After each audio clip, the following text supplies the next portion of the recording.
Hi hello నమస్తే welcome to our channel. నేను సౌజన్య. గుంటూరు కారం మహేష్ బాబు అండ్ శ్రీలీల కాంబినేషన్లో వస్తున్నటువంటి మూవీ, త్రివిక్రమ్ గారు డైరెక్షన్. సో ఈ మూవీకి ఇప్పుడు త్రివిక్రమ్ గారికి అలాగే మహేష్ బాబుకి ఒక టార్గెట్ ఉంది.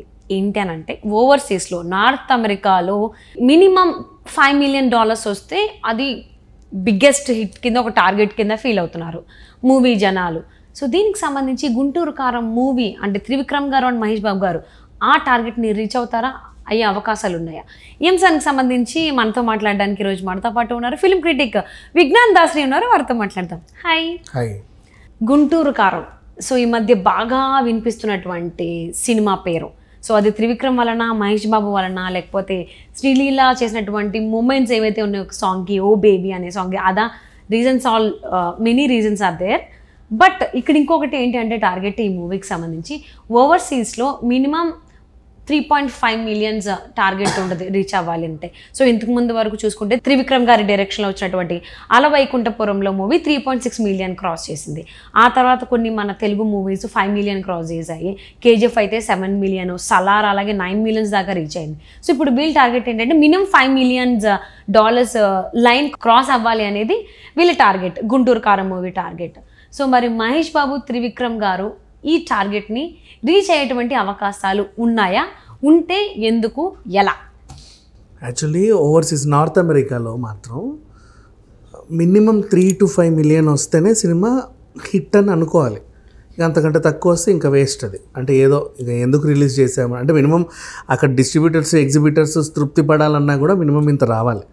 సో యాక్చువల్గా ఏం జరిగింది, గత కొంతకాలం నుంచి మనం చూస్తుంటే, ఇప్పుడు నిన్న రిలీజ్ అయిన సలార్ ఏమో ఆల్మోస్ట్ 9 million తెచ్చేసింది అక్కడ, ఇంకా రన్నింగ్. మొన్న యానిమల్ కూడా ఆల్మోస్ట్ ఇంచుమించు అలాగే రీచ్ అయింది, సందీప్ వంగది. అండ్ KGF 7, KGF 2 అట్లా చూసుకుంటూ పోతే అసలు త్రివిక్రమ్ సినిమానే 3.6 అలవైకుంఠపురంలో పెద్ద హిట్ అనుకున్నారు అప్పుడు. సో ఇప్పుడు మినిమం త్రివిక్రమ్ అంటే అట్లీస్ట్ ఒక 5 million అన్న తీసుకొస్తే, అంటే 3.7 వస్తే ఇట్స్ ఓకే, నాట్ బ్యాడ్. అంటే గత సినిమా కంటే ₹1 ఎక్కువ వచ్చిందని. కానీ ప్రజెంట్ ఉన్న మార్కెట్ విలువలో ఒక కన్నడ సినిమా 7 వచ్చింది, సలార్ 8 వచ్చింది, 9 వచ్చింది అన్నప్పుడు మహేష్ బాబుకి మినిమం ఎంతో రావాలి యాక్చువల్ చెప్పాలంటే. సో ఆ మార్క్ అది రీచ్ అవుతుందా లేదా అని చెప్పేసి ఒక క్వశ్చన్ మార్క్ వీళ్ళకు ఉంది. ఇక అసలు విషయానికి వస్తే, సలార్ కన్నా, KGF 2 కన్నా అలవైకుంఠపురంలోనే పెద్ద హిట్. ఎందుకు అంటే, త్రివిక్రమ్ సినిమాలన్నీ పాన్ ఇండియా లెవెల్లో రిలీజ్ అవ్వవు. తను ఓన్లీ తెలుగులోనే రిలీజ్ చేస్తాడు. తెలుగులోనే రిలీజ్ అయ్యి 3.5 తెచ్చింది. సలార్ పాన్ ఇండియా సినిమా, అక్కడ ఆ సినిమా అదేంటి 4-5 లాంగ్వేజెస్లో ఉంది. హిందీలో విడుదలైంది, మలయాళంలో, కన్నడంలో కూడా విడుదలైంది. అన్ని కలిపి అంత వచ్చాయి. KGF కూడా అంతే. సో నన్ను అడిగితే అలవైకుంఠపురంలోనే పెద్ద హిట్ యాక్చువల్ చెప్పాలంటే. వీళ్ళ లెక్కల ప్రకారంగా దానికంటే తక్కువే కావచ్చు. అంటే ఓవరాల్ క్రాసింగ్. ఇప్పుడు అదే అలవైకుంఠపురంలోని నువ్వు మలయాళం డబ్ చేసి అక్కడ వేస్తే మళ్ళీ ఇంకో 3.5 వచ్చేవి. ఎందుకంటే అల్లు అర్జున్కి మలయాళంలో కూడా ఫ్యాన్స్ ఉన్నారు. నువ్వు అఫ్కోర్స్ కేరళలో రిలీజ్ చేసావు కరెక్టే, కానీ ఆ డబ్డ్ వర్షన్ అక్కడ కూడా రిలీజ్ చేయొచ్చు కదా. తెలుగు వాళ్ళే కదా, మలయాళీస్ లేరా నార్త్ అమెరికాలో?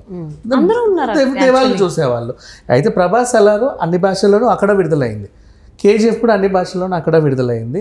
త్రివిక్రమ్ సినిమాలు మాత్రమే ఆయన ఎందుకో పాన్ ఇండియా సినిమాలు చేయడు. సో తెలుగులోనే రిలీజ్ అయింది. నెక్స్ట్ మహేష్ బాబు ఇప్పటివరకు పాన్ ఇండియా సినిమా చేయాల, అంతే కదా. సో ఈ సినిమాకి 5 వచ్చినా కూడా సలార్ రికార్డ్ బ్రేక్ చేసినట్టే తప్పితే 5 వచ్చాయి, 5ఏనా ప్రభాస్ సినిమాకి అంత వచ్చాయి, యష్కి ఇంత వచ్చాయి, వీళ్ళకి ఇంకా 5ఏనా అనాల్సిన అవసరం లేదు. ఆల్రెడీ అల్లు అర్జునే టాప్ అక్కడ చెప్పాలి అంటే. బికాస్ వీళ్ళ మూవీస్ అంతే కదా, ఓన్లీ తెలుగులో రిలీజ్ చేసుకుంటున్నారు. సింగిల్ లాంగ్వేజ్ అంత గ్రాస్ ని తీసుకొచ్చింది అని అంటే గ్రేటే కదా. ఇప్పుడు నార్త్ అమెరికాలో తమిళియన్స్ ఉన్నారు, వాళ్ళకి ఎట్లా నువ్వు సినిమా తెలుగులోనే చూపిస్తున్నావు, మలయాళీస్ వాళ్ళకి ఎట్లా నువ్వు తెలుగులోనే చూపిస్తున్నావు, హిందీలో చూపిస్తున్నావు, చూపించట్లా నువ్వు జస్ట్ అంటే because you don't have pan India release కాబట్టి. వాళ్ళకి ఆ స్కోప్ వాళ్ళకు ఉంది, వాళ్ళు చూస్తున్నారు. సో దీనికి ఓన్లీ తెలుగు వాళ్ళు చూడగానే నీకు 3.5, 3.7 వచ్చాయి అంటే ఇట్స్ బిగ్గెస్ట్ సక్సెస్ దెన్. అట్లా చూసుకుంటే ఇది సక్సెస్. ఇకపోతే నిన్న ఒక చిన్న వివాదం వచ్చింది. చాలామంది ఒక మెయిన్ మీడియా వాళ్ళు కూడా రాశారు, ఇది ఎద్దరపూడి సులోచన రాణి గారి మూల కథ నవల ఆధారికంగా కీర్తి కిరీటాలు అనే నవల ఆధారంగా ఈయన కాపీ చేసి సినిమా తీస్తున్నాడు అని దానికి కూడా ఆన్సర్ చెప్పాలి అనుకుంటే తీయొచ్చు కదా. చాలా సినిమాలు కూడా నవల్ బేస్ చేసుకునే వచ్చాయి. కాపీ అయితే ఏంటి, తప్పే ఉంది? వాళ్ళకి ఇవ్వాల్సిన క్రెడెన్షియల్స్ వాళ్ళకి ఇవ్వకపోతే తప్పు, వాళ్ళకి ఇచ్చుకుంటే. చాలా హిట్ మూవీస్ ఏవైతే ఉన్నాయో కొన్ని సిరీస్ కి రావచ్చు, ఈవెన్ హాలీవుడ్ లో చూసుకున్నా గానీ అన్ని అవే కదా నవల్స్. వీళ్ళు ఏదో చెప్తారు ఇది నవల ఆధారిత సినిమా, ఇది కాపీ కొట్టారు. ఎందుకు కాపీ కొడతారు? నవల ఆధారంగా తీసుకుంటే తప్ప యాజ్ ఇట్ ఈజ్ ఎవరు తీయరు కదా, మేబీ ఒక్క పాయింట్ ఏమైనా తీసుకుని ఉండండి. ఇంకా చెప్పాలి అంటే మహామహా రామాయణాన్నే విలన్ సినిమా తీసాడు మన మణిరత్నం, ఐశ్వర్యరాయ్ని పెట్టి విక్రమ్ని పెట్టి. మరి రామాయణమే అది అందరికి తెలిసిన కథేగా, ప్రపంచమంతా తెలిసిన కథ కొత్తగా చూపించారు. ఇందులో వీళ్ళకి ఏదైనా ట్రీట్మెంట్ కొత్తగా ఇస్తే దాన్ని కూడా మళ్ళీ చూడొచ్చు, తప్పే ఉంది. సో ఆ విషయం అయితే నేను తప్పు పట్టను.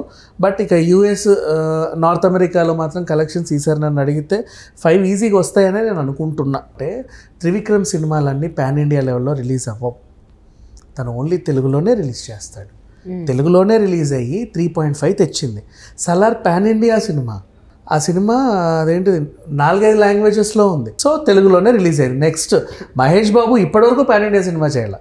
ఓకే, అవును, ఎందుకంటే అలవైకుంఠపురంలో సింగిల్ లాంగ్వేజ్ లోనే $3.6 million ని అది మాసు. కోడి పట్టుకొని సిత్తరాల సిరపడు అనే సాంగ్ వచ్చింది. ఇది మాసు లుంగి కట్టుకొని మళ్ళీ సేమ్ అలాగే. సో అందులో కూడా ఆయన అప్పటి వరకు వేరే జానపద గీతాలు పాడిన వాళ్ళని తీసుకొచ్చి ఇక్కడ పాడించడం, మేబీ ఇప్పుడు ఇందులో కూడా అలానే ఒక సాంగ్ ఉండొచ్చు. అది సర్ప్రైజ్, మనం థియేటర్కి వెళ్తే తెలుస్తుంది, సడన్ గా వస్తాయి. ఎస్, అవును. ఇది సిత్తరాల సిరపడ కూడా కొంచెం అలానే చాలా దగ్గరగా కనెక్ట్ అయింది జానపద ఆ వాయిస్ అనేది.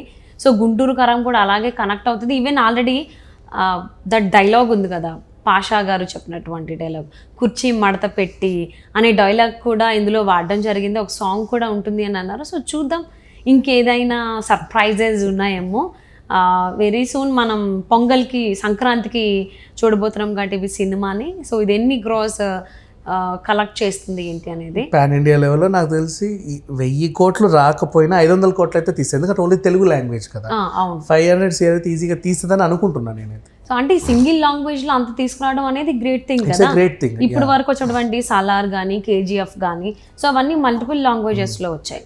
సో ఇది ఒక్కటే, ఈవెన్ అలవైకుంఠపురంలో కూడా సింగిల్ లాంగ్వేజ్ అయి ఉండొచ్చు, అది $3.6 million. సో ఇది కూడా సింగిల్ లాంగ్వేజ్ కాబట్టి ఈజీగా అలవైకుంఠపురంలో రికార్డ్ని బ్రేక్ చేస్తుందనే చెప్పుకోవాలి. ఎందుకంటే త్రివిక్రమ్ గారి డైలాగ్స్ చాలా కనెక్టివ్ ఉంటాయి కొన్ని సిచ్యువేషన్స్లో, అండ్ చాలా అందుకే అంటారు ఆయన్ని మాటల మాంత్రికుడు అని. వీల్సి ఇందులో ఎన్ని మాటలు మాంత్రం చేసేటువంటివి ఉన్నాయేమో, మ్యాజిక్ వర్డ్స్. వెరీ సూన్ మనం చూస్తాము. So and thank you so much for spending